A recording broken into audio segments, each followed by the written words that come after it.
How did you and Jono go from sleeping on a Taiwanese factory floor to becoming an internationally recognized brand? We were creating a product. We weren't really thinking about the business ahead of it. We just thought, this is a problem that needs to be solved. And we fell into a blue ocean.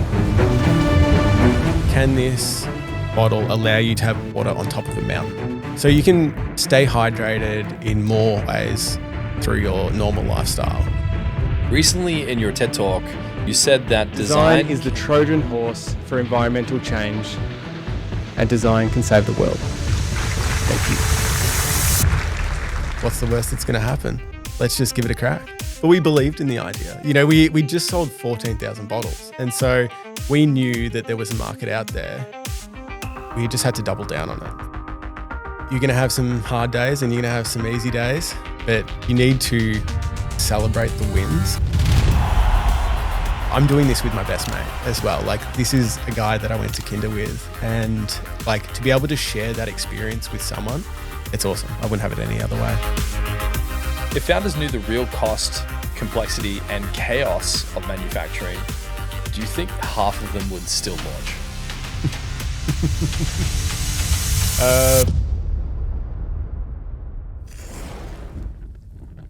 This episode is brought to you by Wix Studio. Here at the Agency Podcast, we're building a community and we would love for you guys to be a part of it. So we would love to hear from you. What are you enjoying the most? What would you like to see more of? And what do you think might be missing? Drop a comment, make sure you subscribe. And now, on with the show. Dude, your story is mind-blowing, and I love stories like yours that are just full of like joy, passion, chaos, creativity, thriftiness, cleverness, and like also like spontaneity and like, you know, opportunist mentality. For you, like, I just want to go back to the story because I think it's going to add so much measure to your teaching and like how fantastic you are at creating products and developing an experience for your customers. How did you and Jono, your business partner, go from sleeping on a Taiwanese factory floor for 5 weeks to becoming an internationally recognized brand? Well, this is a while ago because we've been going for 11 years now. So Taiwan was 9 years ago. And the reason why we went there first was because we had no oversight of how the product was getting produced. We were getting sample after sample and they were just not up to scratch. And so Jono was living in Boston at the time. I was in Melbourne, and we were like, we have to get over there. And so we both jumped on flights. We met in Taiwan. I hadn't seen Jono for years as well. We'd been doing all of this online. How did you guys know each other? We went to primary school. We went to kinder together. Oh my God. Yeah, known each other since we were 3 years old. So we got over to Taiwan, and it was a bit of a shit show over there. And we ended up, I was still working my full-time job, and I took a week off, and I thought, you know, that should be enough to cover it. And 1 week turned into 2 weeks, into 3 weeks, and then we ended up being there for 5 weeks, sleeping on the factory floor a lot. I think a lot of the people in the factory just wanted us to go. You just like set up camp in the middle of their warehouse? Pretty much. Yeah. I mean, every day we're working with them and they were delivering us new samples and the quality just wasn't there. And we're like, no, we've got to get better. We've got to get better. And it was to the point where we had a whole lot of pre-orders from our Kickstarter campaign and the quality wasn't there. And they basically said, this is the best that we can do. And we thought that it was game over. We were, 6 months in and we're about to close the doors at this point. And I got a text message from my boss at the time, and who was a design engineer, and he recommended this type of plastic. And so it was produced in the States. So we flew it in and produced it, and the bottle was like, it was beautiful. It was beautiful clarity. It was 90% of the way there.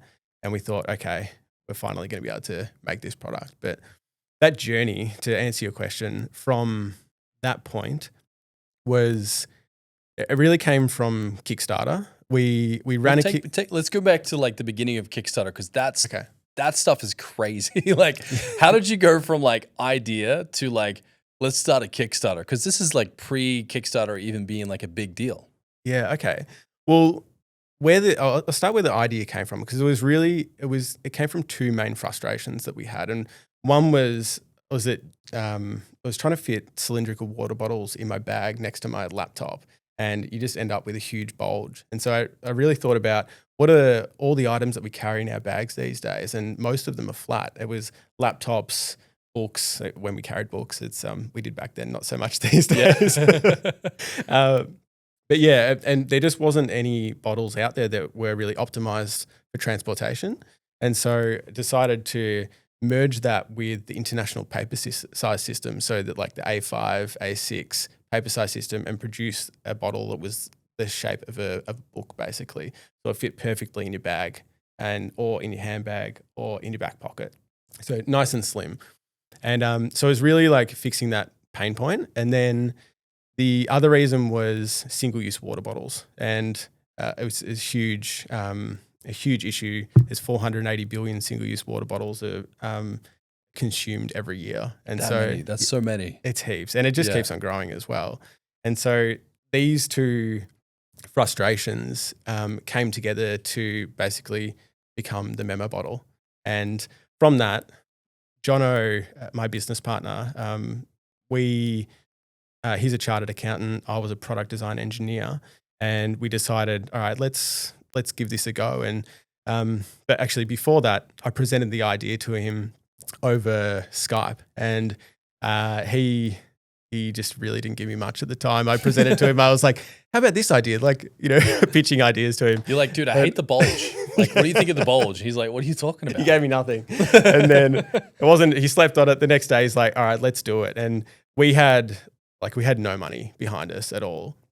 Kickstarter had just landed in Australia, and we thought, okay, well, we don't know if this idea is actually going to work. So did you have sketches or concepts or anything at this point? I sketched it up and I cutted it. Okay. And like, if you want to talk about design process, like I was a product design engineer, and I usually had a process where I'd go from design, like iterations, sketching, going through that, and then.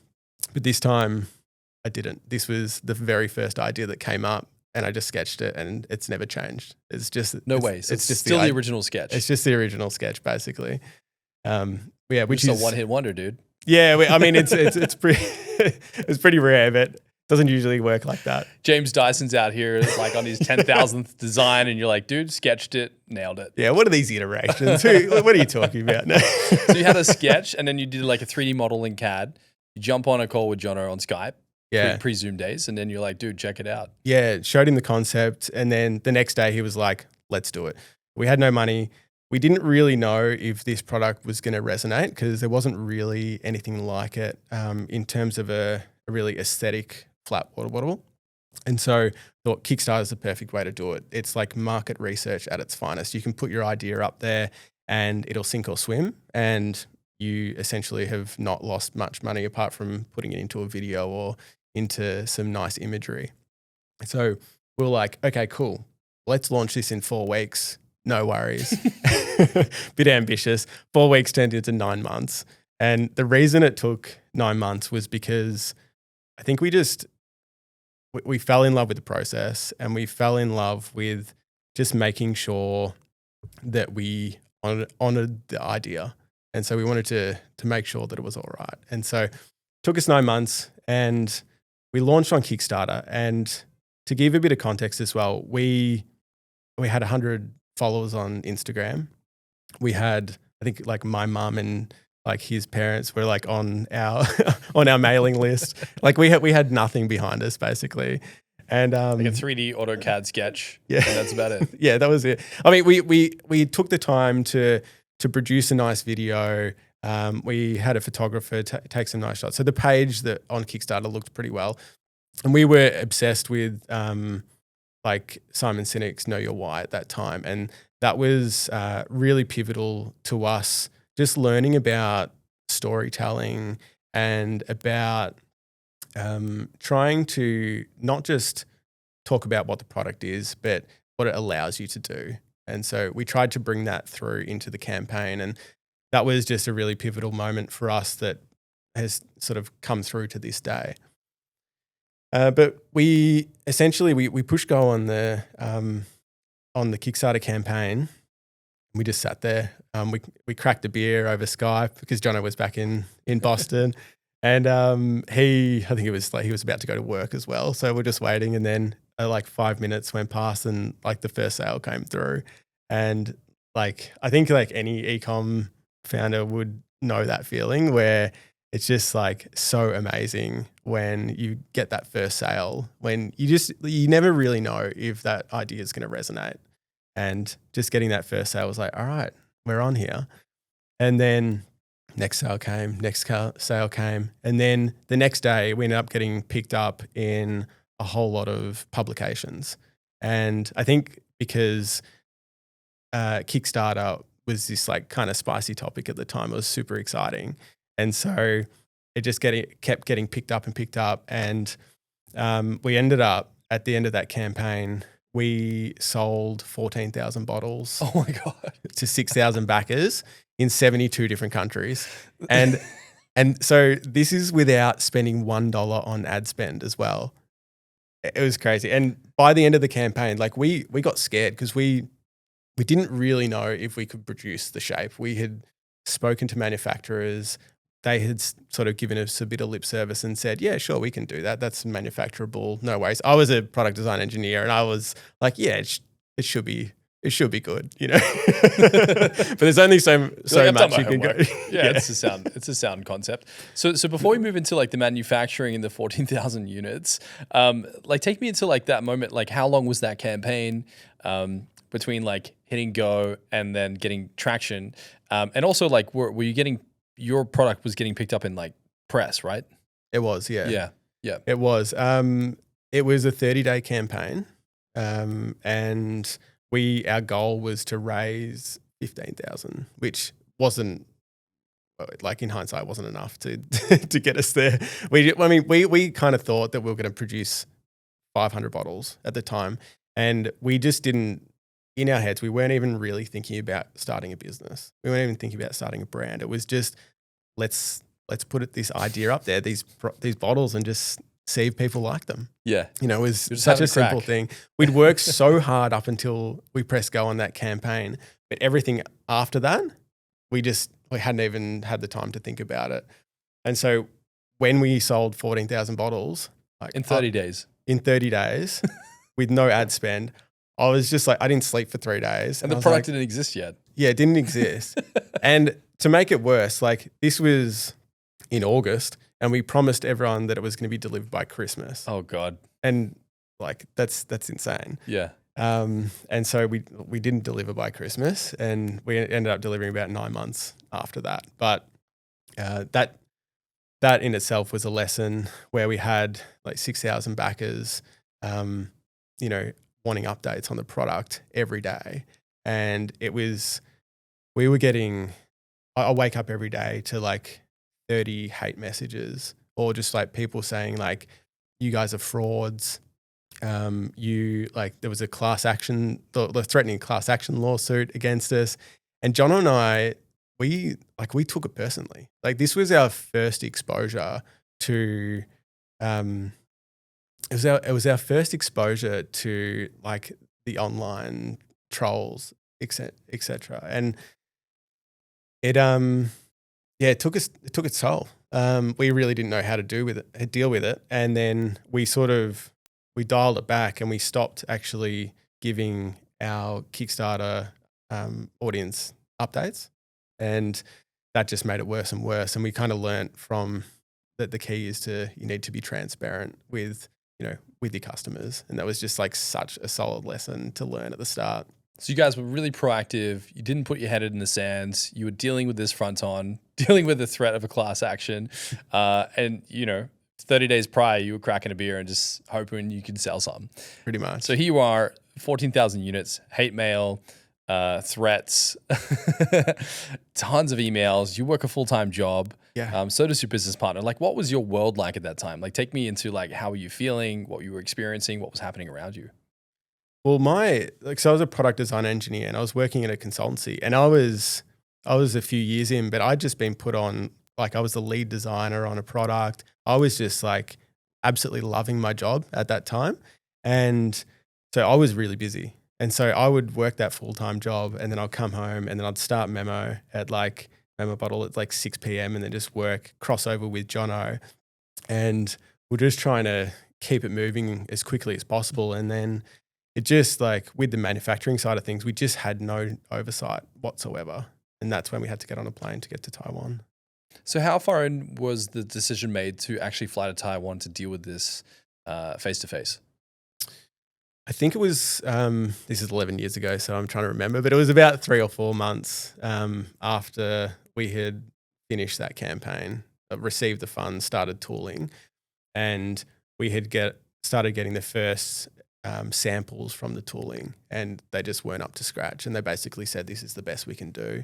And week after week, we were just burning time. And so we just needed to get over there to get a little bit more transparency on what was actually going on and help push the project along. Do you mind using your product and maybe just trying to explain to us like what was happening with the original concept that was causing it to not work? For sure. Yeah.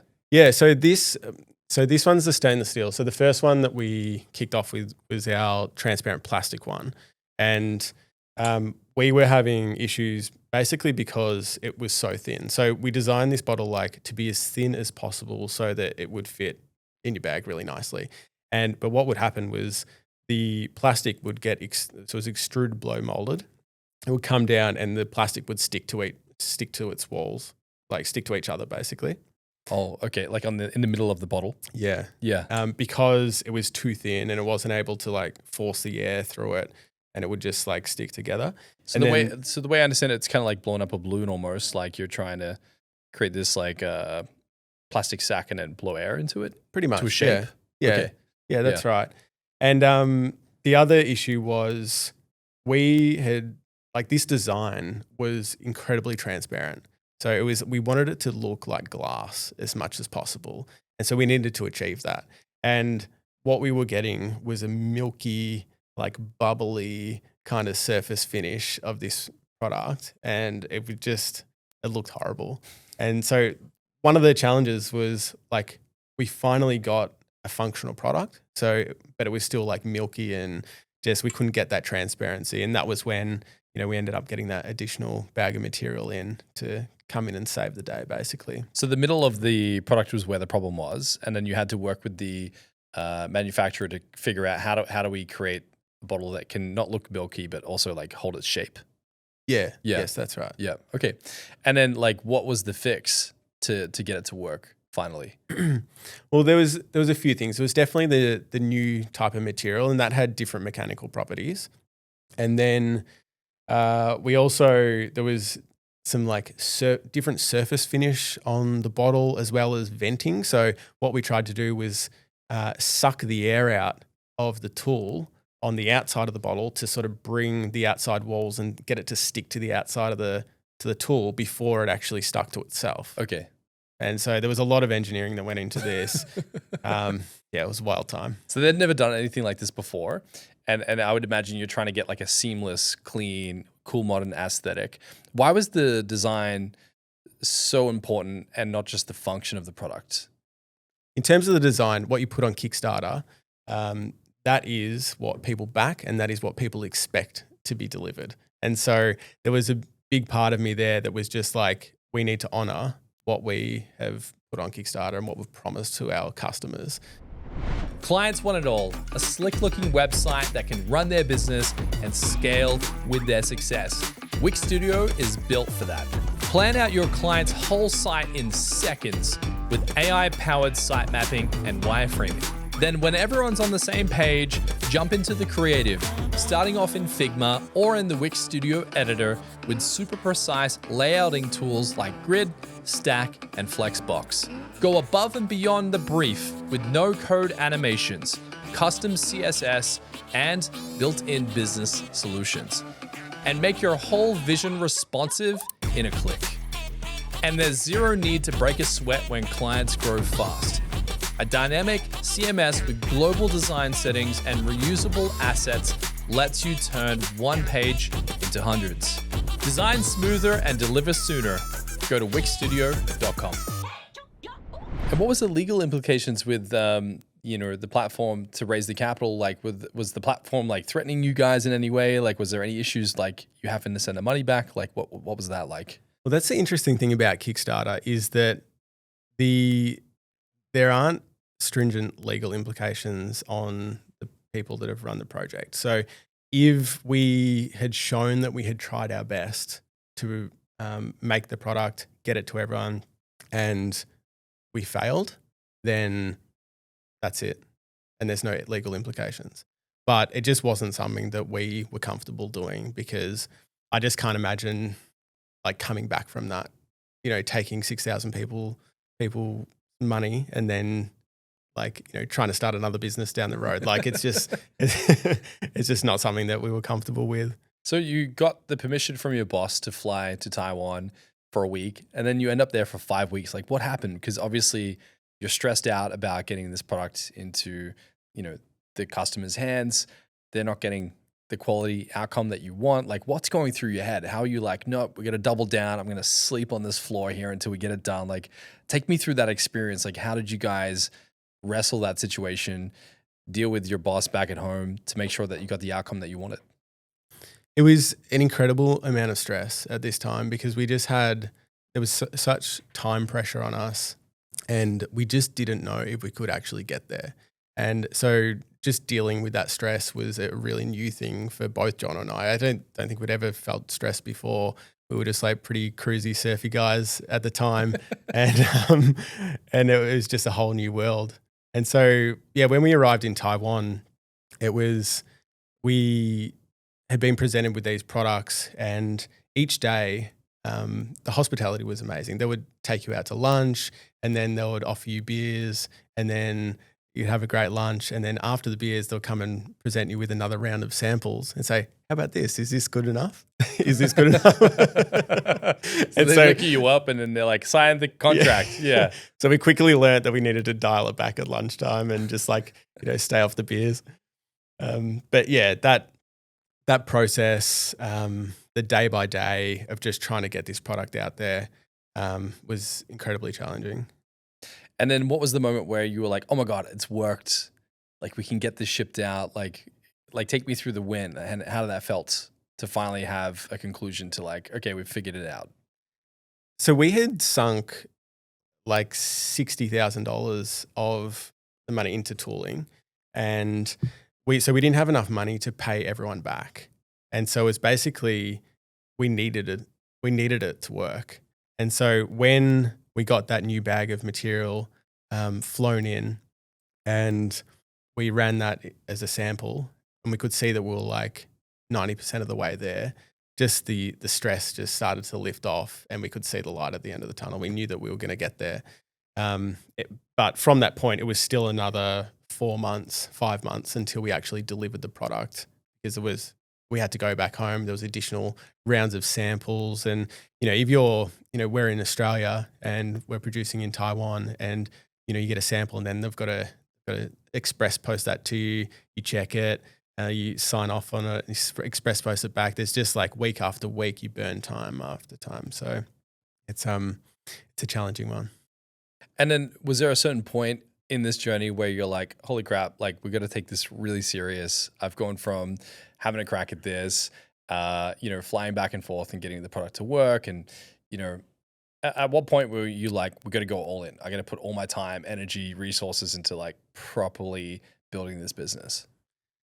There was a moment, and it was, we received an email from the Oscars gift bags. The Oscars gift bags? Yeah. What? And I think Jono's email was attached to a press release, and they ended up emailing us, and they basically said, do you want to provide product for the Oscars gift bags and give it to the Oscar nominees? Wait, so the Oscars emailed you guys? That's right. How many months in is this? This was before we had delivered to the Kickstarter customers. They had, and we only had like, and we thought that, this is an opportunity that you can't turn down, but we made sure that we delivered to them first, because it was just before we got to the Oscars gift bags, which is lucky. So, oh my God. So you had to like hit this deadline to make sure that your product was in the gift bag at the Oscars. That's right. And we didn't want to, do wrong by our backers as well. So because I was living in Melbourne, so I jumped on a plane and went over to Hollywood, and we did some interviews like within our first year of doing business. And I was like, what is this? Like, this is wild. It was my first time in the States, and Jono had moved to California at that time. And we went up there and we did a series of interviews, which were probably extremely bad because it was like we were very green at that time.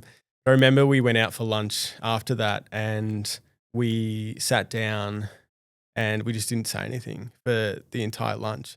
And at the end of it, we're just like, we got to jump on this train or it's going to go past. And so I went home, got off the flight, and I resigned. I gave them, like, my boss a fair bit of notice, so we've had a bit of overlap, and Jono did the same thing, and we just went all in. And it was just, we had been doing our professional jobs and running Memo Bottle for like 9 months, like burning the candle at both ends. And like, we were already like at the edge of burnout. And so something had to give. I appreciate how much you just went for it and you just thought, okay, like, we're just going to make this work. I think so many entrepreneurs go through their journey and it just feels like challenge after challenge, obstacle after obstacle, problem after problem. Like, what advice would you give yourself if you could go back in time to try to like just play a little bit of support for yourself through that situation? I think that the main thing is just being consistent. You just need to keep showing up day after day. The thing is that there will be highs and there will be lows. And I think one of the things of being a founder or business owner is that your job is essentially to solve problems on the daily. And so you're putting out fires. And so if you're going to have some hard days and you're going to have some easy days, but you need to, one is celebrate the wins when they come, because it's so easy to have a win and just move on to the next thing and keep on moving, because, you really need to appreciate those moments. Why is it so important that entrepreneurs like stop and like, I guess, put a flag in the ground of like, we've done it? Because I've heard people talk about this. It's almost like if you don't premeditate or pre-plan a destination or a point by which you should celebrate, it's difficult to slow down. Like, how does someone make sure that they are giving themselves the space to do that? It's a really interesting topic, because a lot of the time, once you have finally reached that goal, you've actually reached the goal of your previous self. And so you in your first year might have had a goal that you wanted to hit in your second year. By the time you already got there, you've already grown and you've already maybe got larger goals than that. And so it may not actually seem like a huge milestone, but it is extremely important. You need to celebrate the wins, because you do get kicked down so much. Yeah. It just feels like that at the very beginning of any business, any entrepreneur I've spoken to, it's just blowback after blowback, challenge after challenge. But there's a certain point where you don't even realize that you're actually having wins at the same time. And as an entrepreneur, you're so fixated on the problem that you're kind of blinded by the fact that, like, hey, you've actually got like a team of people and you have customers that are happy and there's case studies and all the rest of it. Like, you're saying that you need to zoom out and look at the good, the bad, the ugly, and just appreciate the fact that you've progressed. Absolutely. I mean, because, and I've learned this because we've been running for 11 years, is that it just continues. You're going to continue to get wins and you're going to continue to have issues that pop up. And if you don't stop and celebrate it, then in a way, like, what's the point? Like, why are you doing this business? Why are you running a business? Is it to get a big bag of cash at the end of it? Or is it to, you want to see your product out there in the world? Whatever that goal is, when you hit it, you need to celebrate it, or else what is the point? And then when you think about, I guess, the commercial components of the business, because I always have this conversation with people about like, commercial outcome versus like good creative design. And you get those entrepreneurs that are so fixated on like conversion rates and optics and ad expenditure and all the rest of it. How do you balance having both a good mind for creativity and flair, and also a good balance between like commercial success and like having a nice flow effect between the two of them. Mm. It's interesting. I think for me personally, because so studying product design engineering, like that course is essentially mechanical engineering and industrial design in one. So it's this strange course which like brings in both the left and right brain. And so you're thinking you need to train both of them essentially. But when it comes to like running a business, I think that that's really assisted me in essentially being able to have really solid technical thinking, but then also creative thinking and critical thinking as well, and breaking them apart. Jesse, recently in your TED Talk, you said that design can change behavior. What do you mean? Yeah, I mean, I'll say as well, like, so I recently did a TED Talk this year and it was a wild experience. It was something that I had put on a pedestal since I was at uni, for instance. Every night I would fall asleep to TED Talks. I loved just always wanting new information. And I thought, one day I'd like to do a TED Talk. And, I'd like to do it at least. I thought I'd be doing it when I was 60 years old. And I got invited this year to do one. And it was amazing. It was just this wild experience. Very stressful. It was like going for a final exam, basically. Because you got like, what, 10 minutes?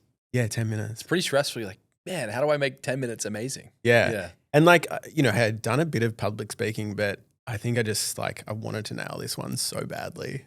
So really worked towards it. But yeah, so the TED Talk was really about how we can use design as a Trojan horse for environmental change. And so it was really focused around how our behavior for purchasing products, for instance, we're often purchasing products based on convenience or cost. And so it might be just like if you're at a bin, if there is a rubbish bin that's right next to you, or if there's a recycling bin that is 100 meters down the road, are you going to walk that 100 meters to that recycling bin? Probably not. And that's the thing, like we are so fueled by convenience in this life. So the TED Talk was around that, but it was also really focused on sustainability brands, not-for-profits, people like companies that were coming up and really approaching marketing from an environmental stance. And the thing is that there is always going to be a group of people that aren't going to have sustainability at the top of the list. People have all these different drivers that behavioral drivers that make them switch over, like I was talking about. And often sustainability isn't one of them. And so how can we use design or marketing or branding to essentially be that primary driver to make people fall in love with it, but then they're actually having an environmental outcome, like a positive environmental outcome. So for example, with the Memo Bottle, it's, it's reducing single-use water bottles from being consumed. But we don't lead with that as our primary marketing tactic, for instance.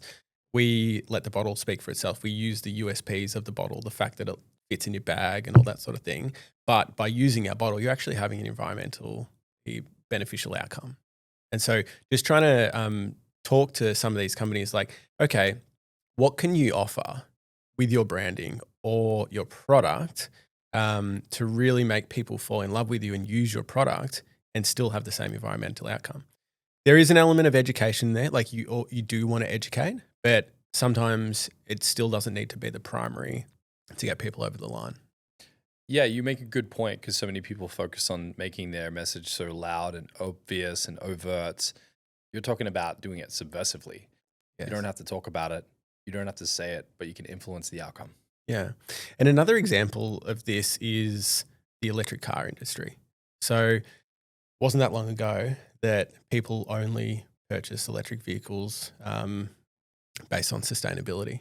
And then it wasn't until Tesla came along, and it was basically it was all about performance. They changed the way that we looked at electric vehicles.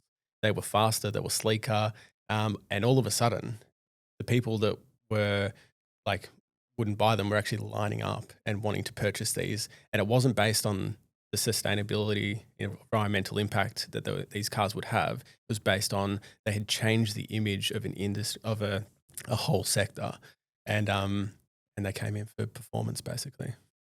Something that really like resonates with me on this topic was what James Dyson did with vacuums. And some of my listeners know this. I used to sell vacuums. And I was reading his biography. I was reading into his story. I just found it intriguing how obsessed this guy was with vacuums. I'm like, it's kind of a weird thing. But you get to the fundamental problem that he was trying to solve was he had a disdain for how these massive brands were using bags, and he felt like it was unnecessary, and it drove him nuts. And he looked at the bag industry, and he realized that these companies that were fabricating these Hoovers, these Wertheims, these Saubers, like these engineering, German companies that care about technology, were using bags, but they didn't need to. So then he wanted to create the cyclonic technology. But like on top of all of this, you're talking about an innovation of product, which he accomplished. But then he added this different feeling to how the product felt. Like he made vacuuming cool and sexy to the point where people want to hang their vacuum on the wall like a trophy. It's true. So when you're thinking about the human experience and the way we behave around products, what I found is not looking at that they could start introducing into how they think about creating their own products. It all comes down to the customer, I think. It's customer experience, and it depends on your industry. But it's all about having that emotional connection with the product or the brand. And some of it is status thing. Like, you talk about Dyson, and I think a lot of people jumped onto Dyson because of performance. But then, these days, I mean, I don't know, there are rivaling companies that can do it almost as good, maybe, I don't know. But people still go for Dyson, and they go for it because of brand, because of that story, because of that legacy, and what it makes them feel from, coming from such a, such an innovative point of view. And when people are thinking about their own product, how can they start to inject emotion? Like, what are some things that people can start to do to make their product feel more like a status symbol, or feel more like it's attached to a story? Yeah, I mean, there's a few things. I think you can definitely look at materials selection. Some people don't like plastic. Some people don't like touching plastic when they're drinking out of a coffee cup, for instance. They prefer to have silicone touching their lips, or stainless steel or something like that. So it's about often you can look at a product and maybe product reviews of it might be a competitor product to see what some of the negative reviews are. Oh, that's clever. And then like, how do I make that my strength? Exactly. Yeah. And what's an example of that you've seen recently, where you've seen a competitor dominate a space, and then someone comes along and like flips it because they just take their weakness and then make it their own strength? I mean, you could say Uber, for instance, revolutionizing the whole taxi industry. They've come in. It's been quite a while now, but they came in, and it was all about convenience and about being more user friendly, and I think just really integrating into the way that people were using phones and how they were going about their everyday lives.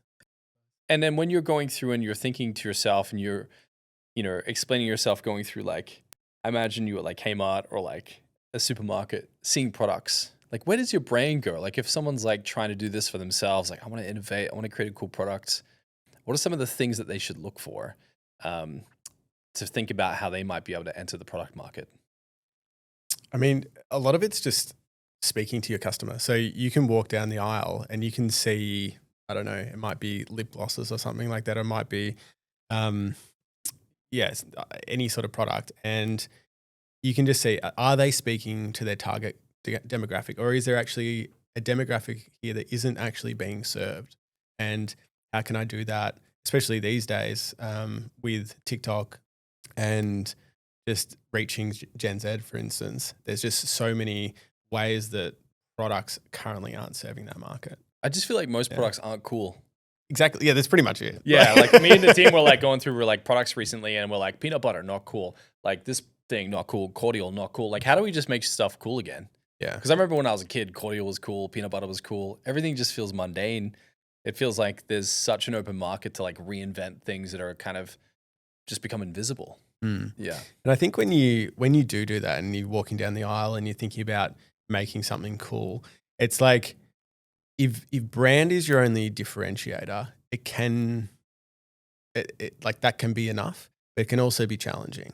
So if you can also make your product better than their product, then it's going to help you in the future. It's going to mean that like when you're trying to sell your products through ads, it's going to be cheaper. You want your product to essentially sell itself. And so if you can have a differentiated brand and an enhanced product, then you're onto a winner. Yo, my name's Dane Walker and I am disgustingly obsessed with branding. I had to figure out a way to do branding every single day, so I branded myself.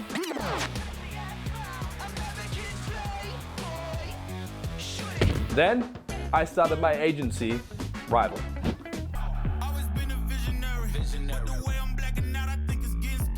And hired a team of branding mavericks hell-bent on creating brands so good that they'll make your competition shit their pants.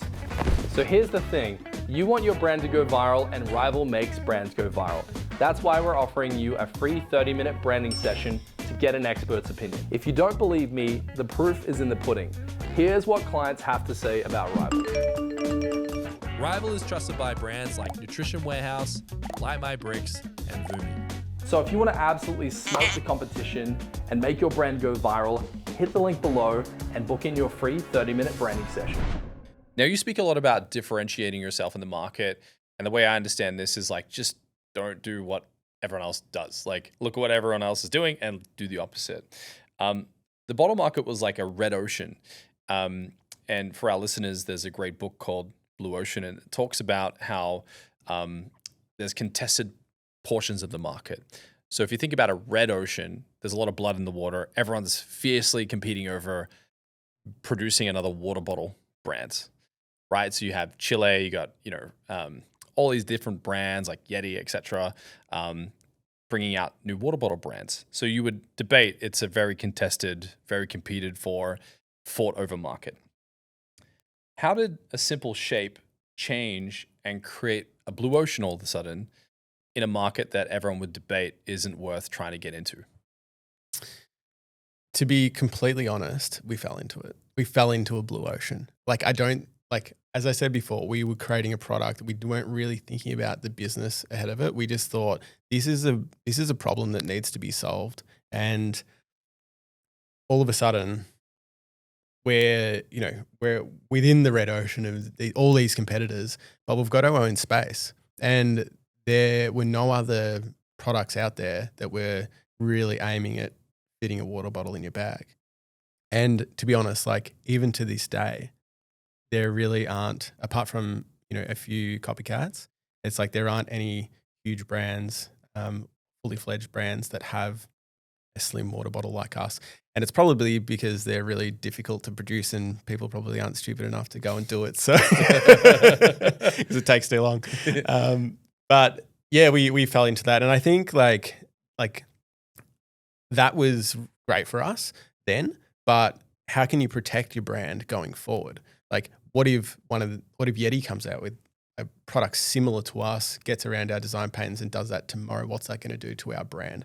And so we needed to make sure that we resonated with our community, that we had a visual identity, like all the things that you want to have in a brand, to essentially give ourselves, a safety net.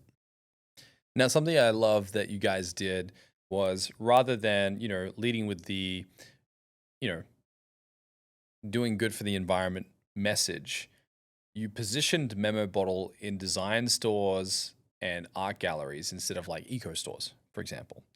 And the stand that you display the product on looks like a little art display. Like, what's the perception behind doing that, and how can that impact on how people buy or think about your product? It sort of happened where we had a few design galleries contact us about the bottle. And I think because it's very minimal, it was just quite iconic. It was something that they hadn't seen before. And so they wanted to sell it in their gift shops. And that was, initially we're like, okay, this is pretty cool. And then we got into MoMA in New York, and I was like, oh my God, this is like the ultimate right now. But yeah, and then then it sort of trickled down to like the concept stores and gift stores and that sort of thing that really, that wanted to stock us basically. And do you think that most eco brands try to hide behind their purpose because their design isn't good enough to actually lead the sales conversion? I think it depends on what it is that you're selling, but I think it can only help. Like if you have a better product and a better brand, then it's only going to enhance your sales and still have a positive environmental outcome. And do you run a risk of, like, as I guess things come in and out of the headlines, as things become popular as buzzwords that people attach to their brands and go back out of fashion again, what's the risk that people can run of attaching themselves to a cause that is likely to date?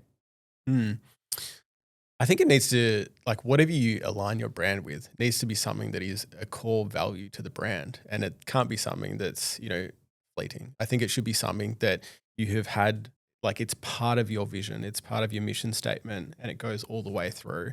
I mean, I'm not saying that you shouldn't support different causes. I think that that's a great idea, but you just need to, you need to be careful. The main thing is you actually genuinely need to care about that cause. Otherwise, don't do it. Otherwise, it's fabricated. It is. And I don't like the notion where people do marketing for the sake of marketing. Like, you should market what you believe in. Yeah. You should market something that is relevant to how you see the world. Yeah, we live in this world of authenticity now. And that, I think, is what I think that's what our customers expect is authenticity. And so customers are seeing through it. Now, when we think about the customer, so often I get conversations where people are asking me questions about, like, hey, like, how much should we listen to our customer demands versus ignore? And the stainless steel version of the product that you guys created came from your community demanding it. How important is it to listen to your community, and how do you know when you should or should not take their advice? It's a great question. I think you should always be listening, and always taking advice. But sometimes when it comes to like product development, you need to choose your own way. And so you can bring some things in and some things not. And I'll talk about our product for a moment, where we made it as thin as possible so that it will fit in your bag. But the thing is, it doesn't stand up very well because it's so thin. Yeah. And that is a massive pain point for people because they expect a water bottle to stand up because that's what traditional water bottles did. But we've gone the other way, and we've essentially ignored that so that we have a better outcome for transporting. And so when we're doing top of funnel ads and we're getting new people in, they will say, oh, it doesn't stand up. This is a terrible product. And true. It doesn't stand up. But the thing is, we've got a better outcome on one side. And so what do we do with that information? It's like, we could make the bottle wider, and then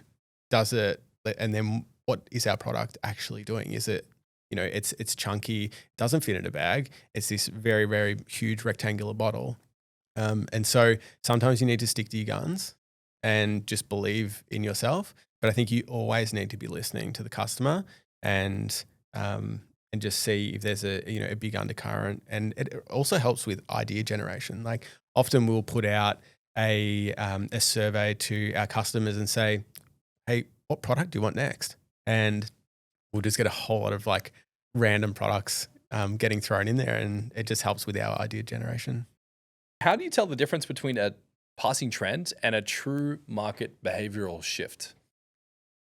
It is extremely difficult to tell, and I think a lot of the time you actually can't tell.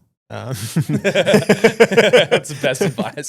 You can't. You can't. We're all screwed. No, no. I think when it comes to your own brand, though, you shouldn't be readily jumping on trends. I think you need to stay true to what your branding is, and I think a lot of the time you might jump on a trend and you'll be seen. I think you lose a little bit of authenticity in the market if you're like jumping on every single trend, and people are a little bit confused about like who you are as a brand, for instance.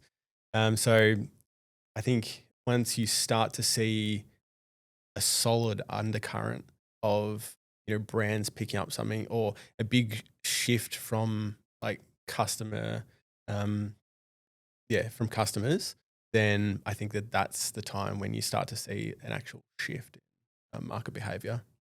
So maybe you can. You can. There you go. I love the there. flip. I love the flip.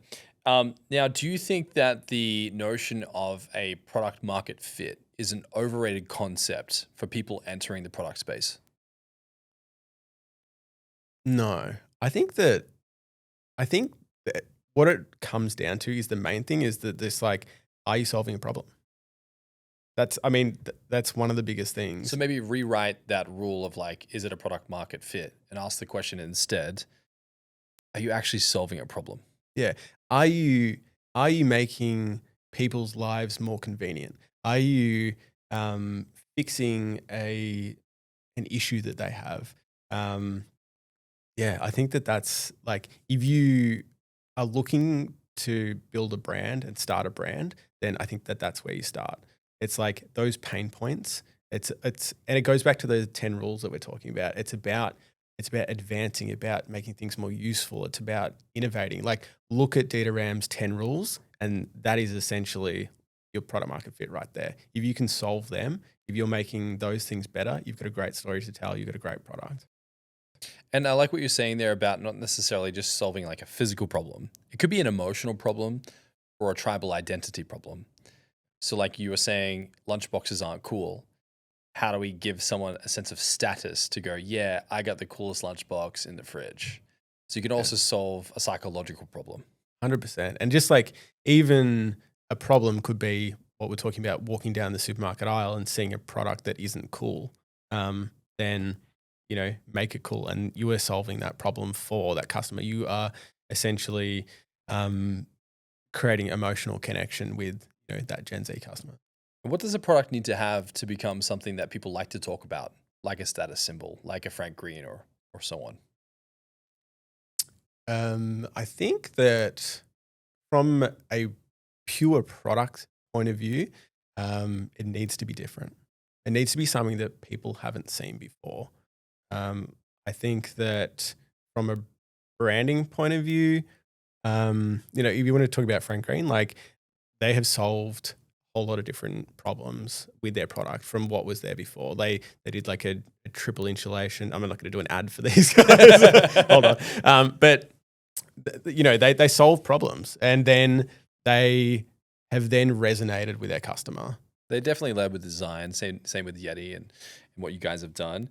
Now, take me through like the customer's like purchase journey. Like, what are things you think about when they see the packaging, when they do their unboxing experience? How do you make sure that you're also designing how they feel when they first interact with the product? As like a low repeat business, because we want people to buy our bottle and then keep it for as long as possible. Sure, they can come back and buy gifts for other people, but we don't want them essentially to come back and buy another bottle for themselves. We want them to have that bottle for as long as they possibly can. So we've got a low repeat business. So we don't have a lot of time to be able to connect with our customer. Like if it's a subscription business, you might have a little bit more time to really like weave in your brand story and to really resonate with them, we need to make sure that those first touch points of our product, of our packaging, of our first email are on point, and so that we can really resonate with them, and then maybe they'll stay on our email list, for instance. And so when it comes to the packaging, it needs to be cohesive. It needs to have it needs to talk to the product, for instance. So it needs to be nice and minimal. And we've got multiple types of packaging as well, because we're in B2B and D2C. So we've got a B2B packaging, which has a window in it so that you can see the product when you're in store. But then we've got a D2C packaging, which is like fully enclosed, provides more protection when it's shipping out to a customer. But both of them are all about, making sure that it resonates. And what are some of the things you're trying to engineer around that, like the psychology? What do you want them to feel? What do you want them to think? What do you want them to say? Are you trying to get them to make content? Like, what are you trying to orchestrate through doing that? Well, there's the peak of emotion when when your product arrives at the door, essentially, and you cut open the box and you see the Memo Bottle packaging in there, and you like get all excited, and then you slide the lid off and you get the product in there.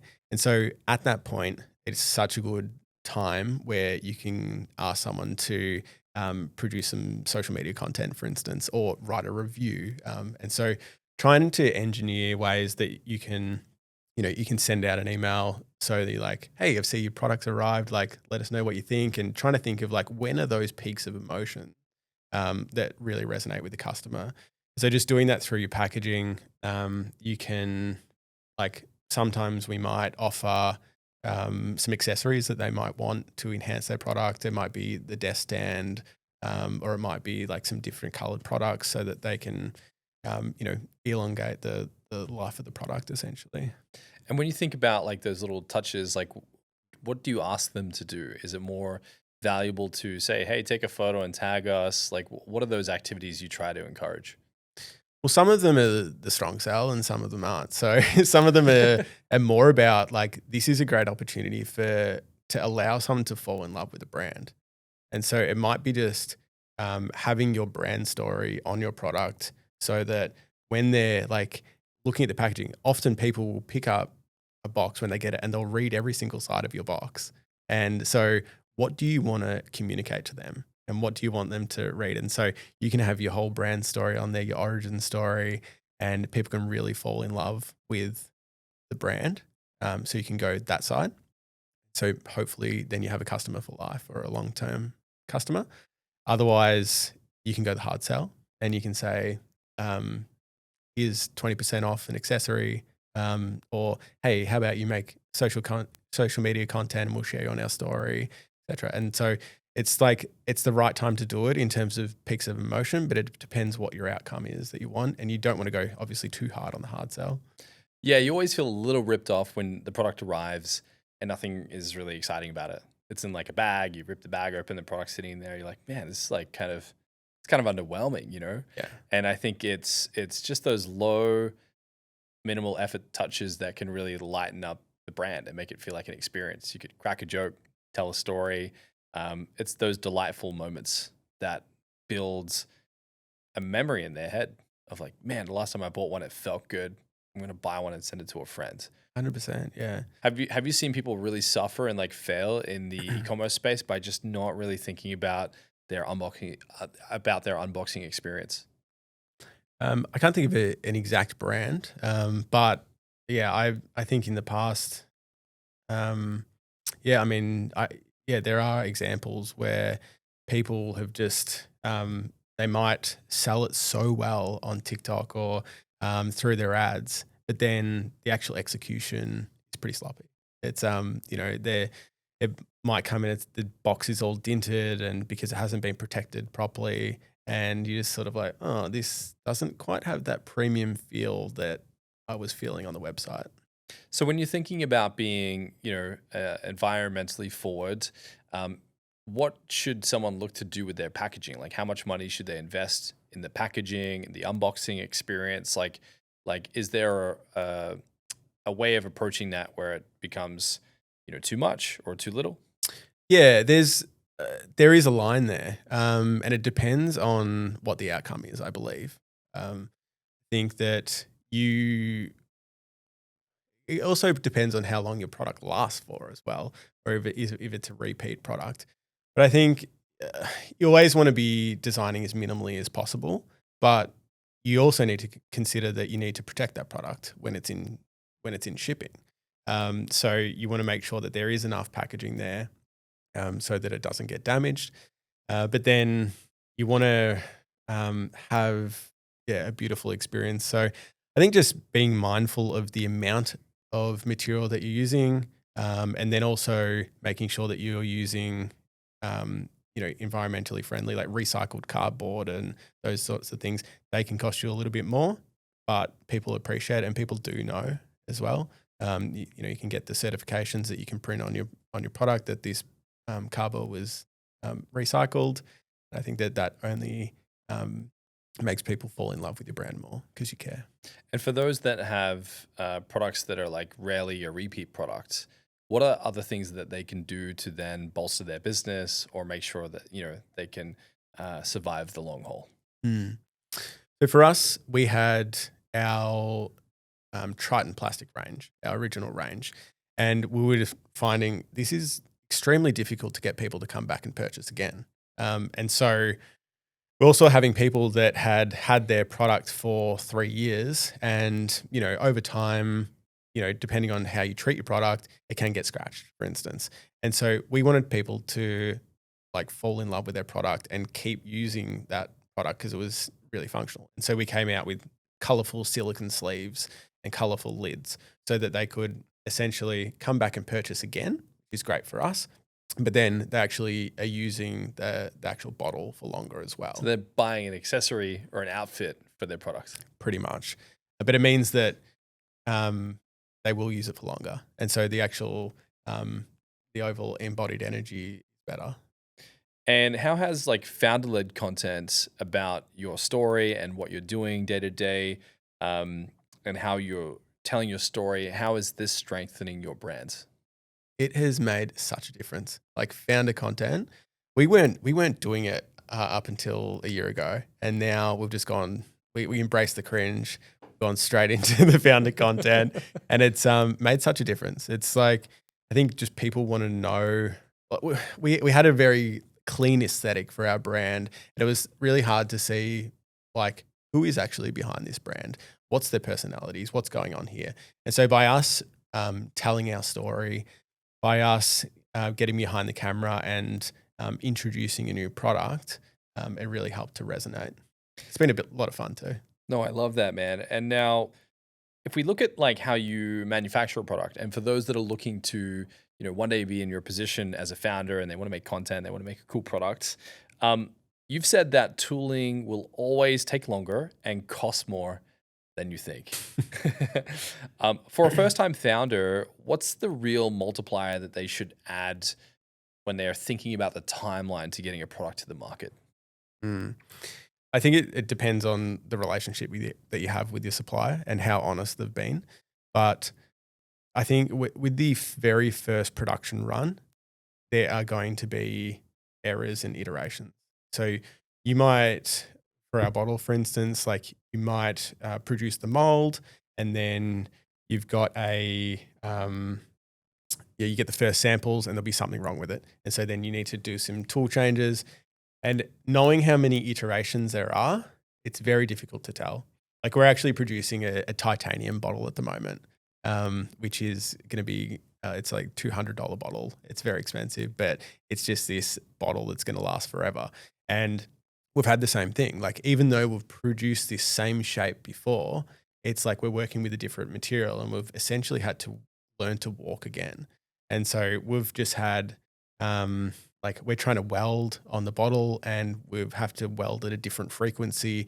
So just trying to find what that frequency is so that there's no holes in the side of the bottle, and all these different things is like it's very difficult to know what you're going to come up against when get to that tooling phase and those sample phases. But so I can't give you an exact multiplier because it depends on the products. Like obviously electronic product is going to take a lot longer.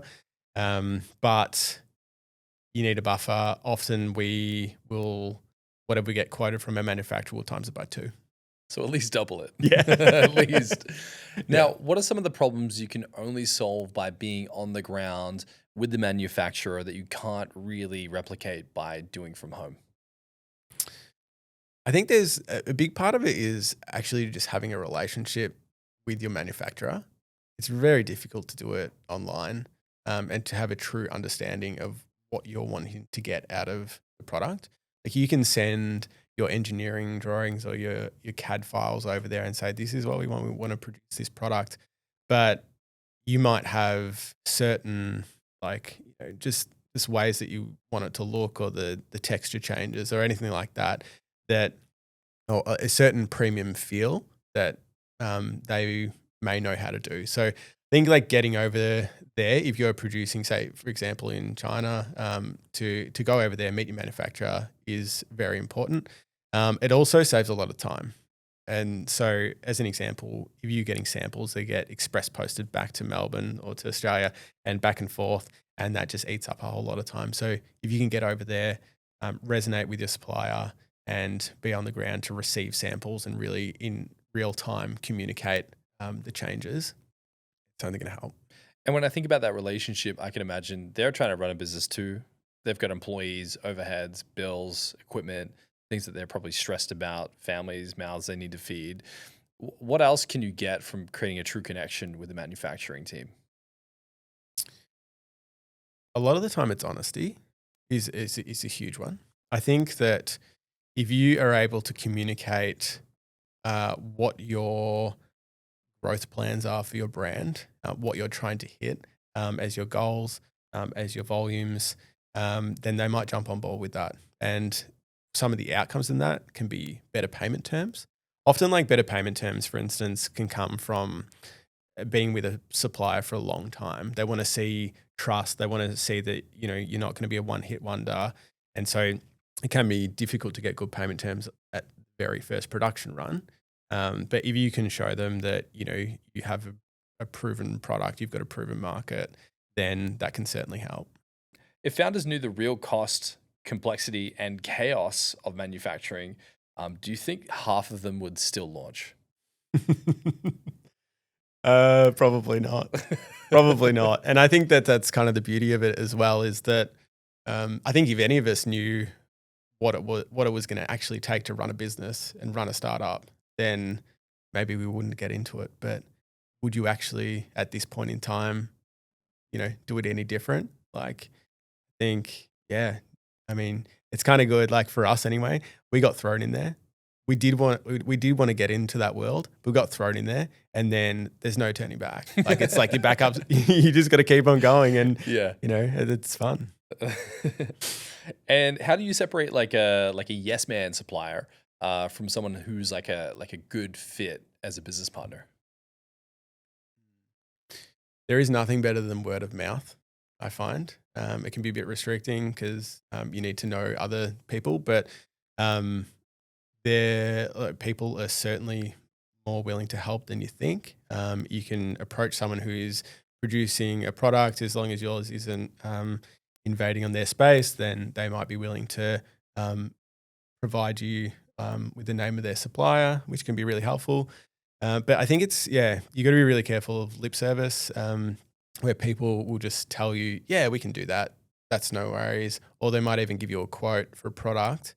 And then once you actually start tooling, and then you get to that stage where, we've got to make another tool change, or we've had to, change the surface finish on this product because of this reason, then they're like, well, that's a price rise. So we've had suppliers in the past where we get quoted something, and no matter what, by the time we get that product to market, that product costs us 30% more.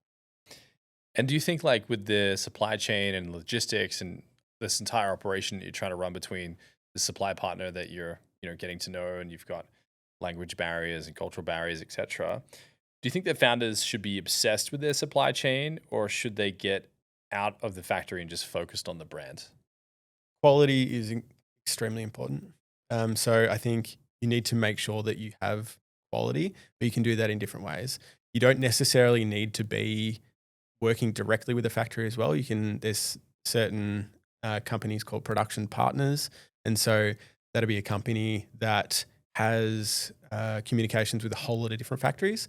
You can essentially send your design to them, and they will just say you've got an electronics product. They'll farm it out to a whole lot of different suppliers.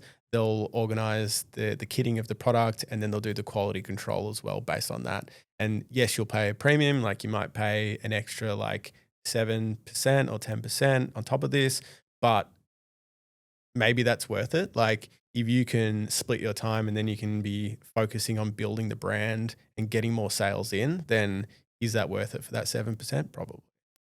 Okay, so like think about the contract's about to be signed between you and the supplier. What are some key questions that founders should be asking their supplier before they sign on the dotted line? I mean, you want to discuss payment terms. It's a massive thing. There's certain things that you can do with payment terms. I think that is a really good one for founders to look out for. Like you can ask for a reduction in your price is one way of doing it. But another way is to actually change the terms in terms of when you do need to actually supply a deposit, or can you pay on release, or can you pay like 90 days after release? There's a whole lot of different things you can do. So you can take the pressure off your cash flow versus, saving 5% on your product and weighing those things up. I think that that's a really key thing when it comes to signing a contract. You just need to have that direct communication with them beforehand. I think trying to build a relationship is one thing we've talked about. And then if you can see that they have worked with some other reputable brands, then reach out to them and see what's your relationship been like with this supplier. Have you seen some price increases over time, or all going well? That's a really great point. Like, if you're hiring an employee, you want to do a background check, you want to check references, you want to make sure before you commit to hiring a person for $100,000 that they're going to show up, they're going to do the right thing. You're saying do your due diligence, make sure you just like really try to vet out, are these people good partners? 100%. And it's not easy to do. Like, I mean, a lot of the time, if you aren't finding a supplier through word of mouth, like one other way to do it is to go on to say like Alibaba, AliExpress, see a similar product that they're producing and go to them and see that they've at least got the same manufacturing techniques that you're after. You can go through that way. You can look at reviews, but sometimes it is hard to see through the shit, basically. But yeah, if you can find reputable brands that they work with, then that's great. If you reflect back on your entire career and everything that's happened in the last decade, and now you're like an entrepreneur and you've been through the ringer, what has that taught you about real creativity and how to commercialize it? Yeah, when it comes to creativity and how I really looked at it before I started. So I was a product design engineer. I just saw creativity as this tiny little thing that was like built into like maybe graphic design and into product design engineering. I think it has really opened my eyes. Like you put it in this little bubble. Exactly.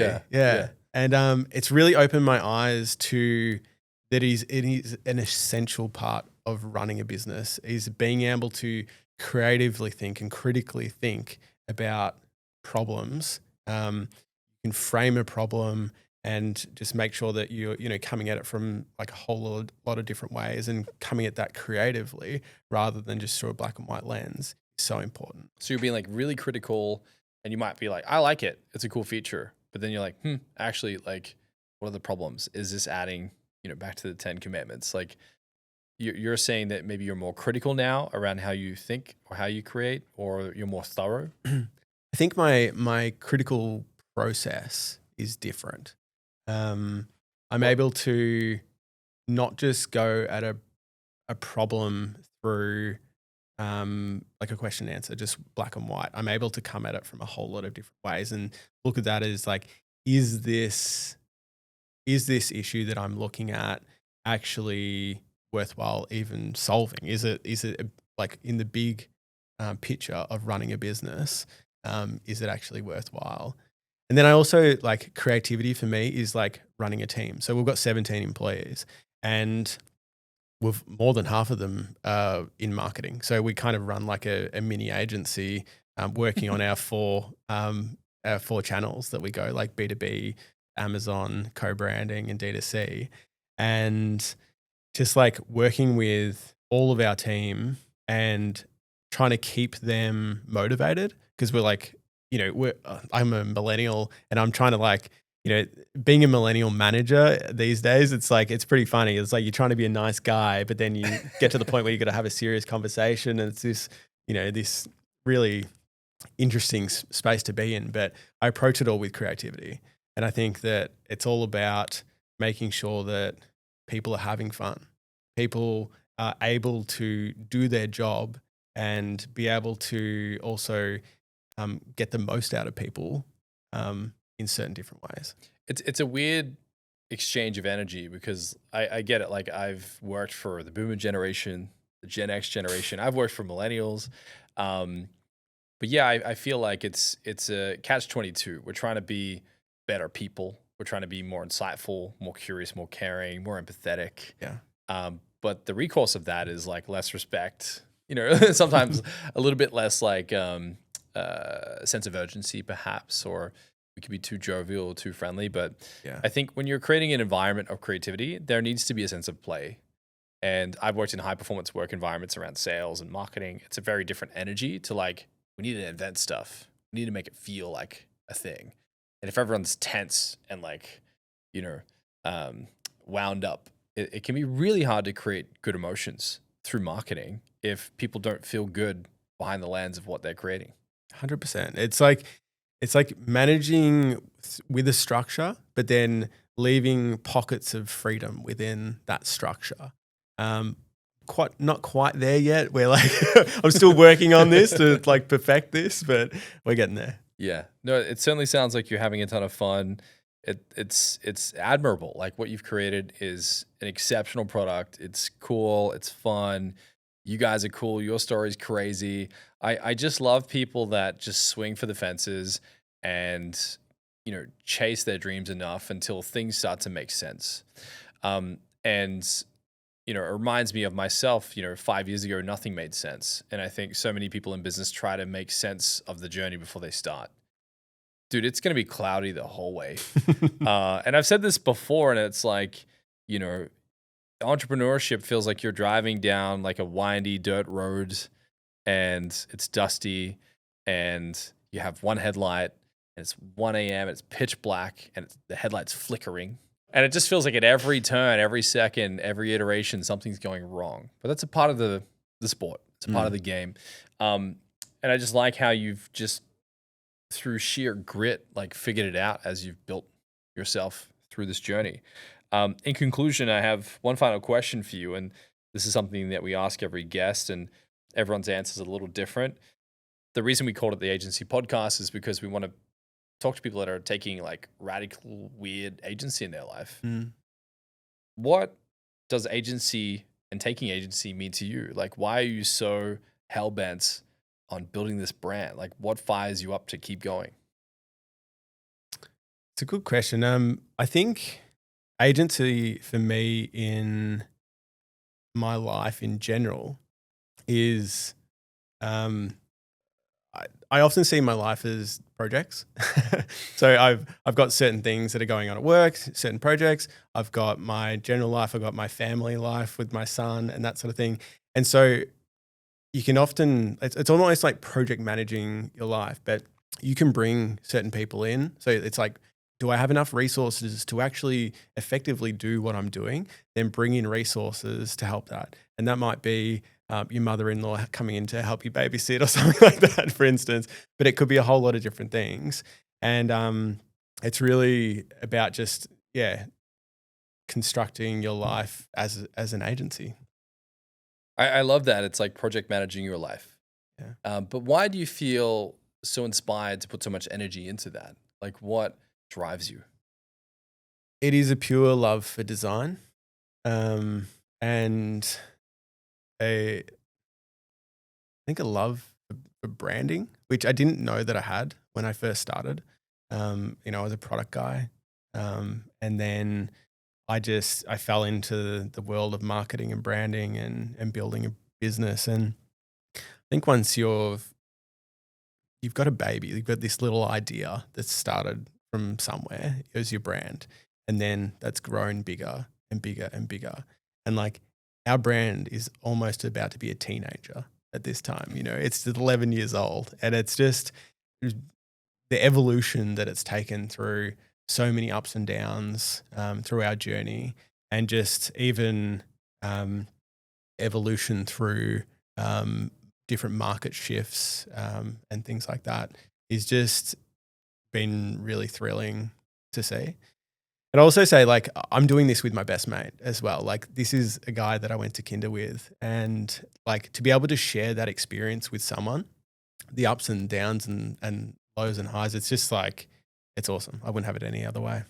I think it's rare that I've seen people stay in business that long and have a relationship that deep. But it's really cool, man. It's super admirable. It's been a pleasure. It's been a ton of fun talking to you about your journey and what you've accomplished. I know we have your business partner, Jono, joining us soon as well, which we're excited for. But Jesse, like, thank you so much, man. Amazing. Thank you so much for having me. I really appreciate it. Appreciate you being here, and I'm sure we'll see you again soon.